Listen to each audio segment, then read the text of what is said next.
ناظرین گرامی السلام علیکم ورحمۃ اللہ وبرکاتہ۔ تو کیسے ہیں ناظرین؟ امید ہے کہ آپ سب خیر و عافیت سے ہوں گے، اور میں اللہ رب العزت سے دعا بھی یہی کرتا ہوں کہ اللہ رب العزت ہم سب کو اس وبائی مرض سے محفوظ رکھے۔ تو چلیے چلتے ہیں ناظرین، دیکھتے ہیں کہ آج ہم اس ویڈیو میں کیا جانکاری حاصل کریں گے۔ آج میں دین کی نسبت سے جڑی ہوئی کچھ باتیں آپ کے سامنے رکھوں گا۔ اس سے پہلے کہ جو اس چینل پر نئے ہیں وہ اس چینل کو سبسکرائب کر لیں اور ساتھ ہی میں بیل آئیکن کو پریس کر لیں تاکہ ہماری طرف سے آنے والی ویڈیوز بآسانی آپ تک پہنچ سکے اور آپ اسلامی تاریخ سے بآسانی واقف ہو سکیں اور دینی باتیں آپ تک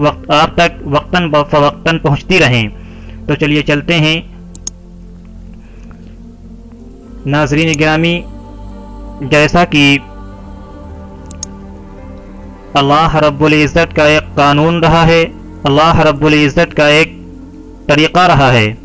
چونکہ اللہ نے جب سے اس دنیا کو بنایا ہے تبھی سے انسانوں کو آزمانے کے لیے انسانوں پر گاہ بگاہ کوئی نہ کوئی مصیبت ڈالتا رہا ہے، تاکہ دیکھے کہ کون اللہ کو یاد کرتا ہے، کون اللہ کی طرف متوجہ ہوتا ہے اور کون اللہ کو چھوڑ کر بھاگتا ہے، کون دنیا کی طرف رخ کرتا ہے۔ اور اللہ رب العزت جب بھی اپنی مخلوق پر کوئی مصیبت ڈالتا ہے ناظرین، تو اس کا یہ مقصد ہرگز نہیں ہوتا کہ وہ اپنی مخلوق کو پریشانی میں مبتلا کرے، بلکہ اس کا مقصد یہ ہوتا ہے کہ اے لوگوں، تم نے میرے دین کو چھوڑ دیا ہے اور اپنے نبی کی لائی ہوئی شریعت پر عمل کرنا چھوڑ دیا ہے، اپنے نبی کے لائے ہوئے طریقوں کو چھوڑ دیا ہے، اب بھی تمہارے پاس وقت ہے، تم میری طرف لوٹ آؤ، تم مجھ سے سچی پکی توبہ کر لو، میں تمہیں معاف کر دوں گا، کیونکہ اللہ رب العزت بہت رحیم ہے، وہ اپنی مخلوق پر مصیبت اور پریشانی کو برداشت ہی نہیں کرتا ہے۔ اور یہ وبائی مرض، یہ متعدی ہونے والی مرض جس کو کووڈ-19 نام دیا گیا ہے، یہ پورے عالم میں بسنے والے انسانوں کے لیے ایک امتحان ہے،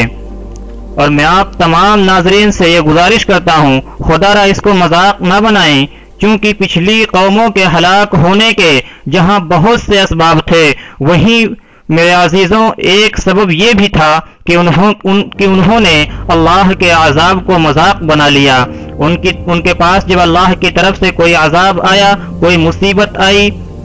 اور ان کا جب امتحان لیا گیا تو انہوں نے اس کو مذاق بنا لیا، اور اللہ رب العزت کو مذاق بالکل پسند ہی نہیں ہے، اور اس بات میں جس کو اللہ رب العزت خود اپنی طرف سے بھیجے اس میں کیسے برداشت کر سکتا ہے۔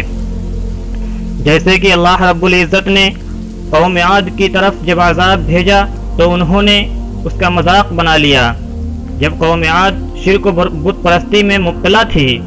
حد سے آگے بڑھ گئی تھی، تو اللہ نے حضرت ہود علیہ السلام کو نبی بنا کر ان کی ہدایت کے لیے بھیجا۔ انہوں نے قوم کے لوگوں کو توحید و عبادت الہی کی دعوت دی، شرک و بت پرستی اور لوگوں پر ظلم و زیادتی کرنے سے منع کیا۔ قوم نے ان کی نصیحت قبول کرنے کے بجائے جھٹلانا شروع کر دیا۔ حضرت ہود علیہ السلام نے انہیں اللہ کی دعوت دی، اللہ کی طرف بلایا اور اللہ کے عذاب سے ڈرایا، تو وہ لوگ مذاق اڑاتے ہوئے کہنے لگے کہ اگر تم اپنی دعوت میں سچے ہو تو ہمارے پاس عذاب لے کر تو آؤ۔ اللہ تعالیٰ نے اس ہٹ دھرمی اور اس مطالبے پر 3 سال تک قحط سالی کے عذاب میں مبتلا کر دیا ان کو، جس کی وجہ سے ان کے باغات، ان کی کھیتیاں سب برباد ہو گئیں، نہ ان کے یہاں 3 سال تک بارش ہوئی، نہ غلہ پیدا ہوا، نہ جانوروں میں زیادتی ہوئی، ان کے یہاں 3 سال تک قحط سالی پڑی رہی اور وہ 3 سال تک عذاب جھیلتے رہے۔ اتنی بڑی تباہی سے عبرت حاصل کرنے کے بجائے اس بدبخت قوم کی بغاوت اور سرکشی اور زیادہ بڑھ گئی۔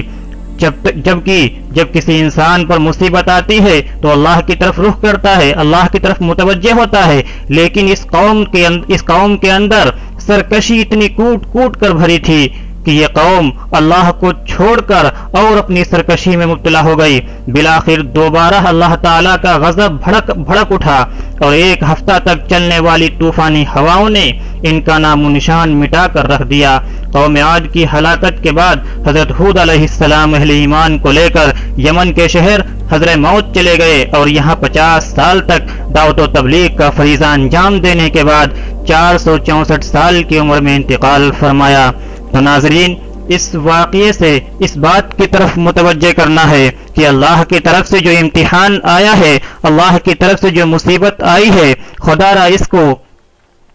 مذاق نہ بنائیں، کیونکہ اس کا مذاق بہت عام ہو گیا ہے۔ اس مصیبت کو لے کر اور اس نام کو لے کر طرح طرح کے ویڈیوز ٹک ٹاک پر اور واٹس ایپ پر اور میڈیا پر طرح طرح کے ویڈیوز بنائے جا رہے ہیں، حالانکہ یہ اللہ کا عذاب ہے۔ قوم عاد نے کیا کیا تھا؟ اللہ کے عذاب ہی کو جھٹلایا تھا، اللہ کی طرف سے آئے ہوئے عذاب کا مذاق اڑایا تھا۔ اللہ رب العزت نے کیسے اس کو نیست نابود کر دیا، کیسے ہلاک کر دیا۔ بہرکیف میں آپ کو پھر اس کی طرف متوجہ کرتا ہوں کہ اس کا مذاق بالکل نہ بنائیں، اللہ کی طرف متوجہ ہوں، نمازوں میں تلاوتوں میں اپنے وقت کو لگائے رکھیں، اللہ کے ذکر میں لگے رہیں اور اللہ سے دعا کرتے رہیں کہ اللہ ہم سب سے اس مصیبت کو دور کر دے، اللہ ہم سب کو اس مصیبت سے نجات دے۔ ٹھیک ہے دوستوں، اگر ویڈیو پسند آئی ہو تو ویڈیو کو لائک کریں، چینل کو سبسکرائب کر لیں اور ساتھ ہی بیل آئیکن کو پریس کر لیں تاکہ ہماری طرف سے آنے والی ویڈیوز آپ تک بآسانی پہنچ سکے۔ ٹھیک ہے، السلام علیکم ورحمۃ اللہ وبرکاتہ۔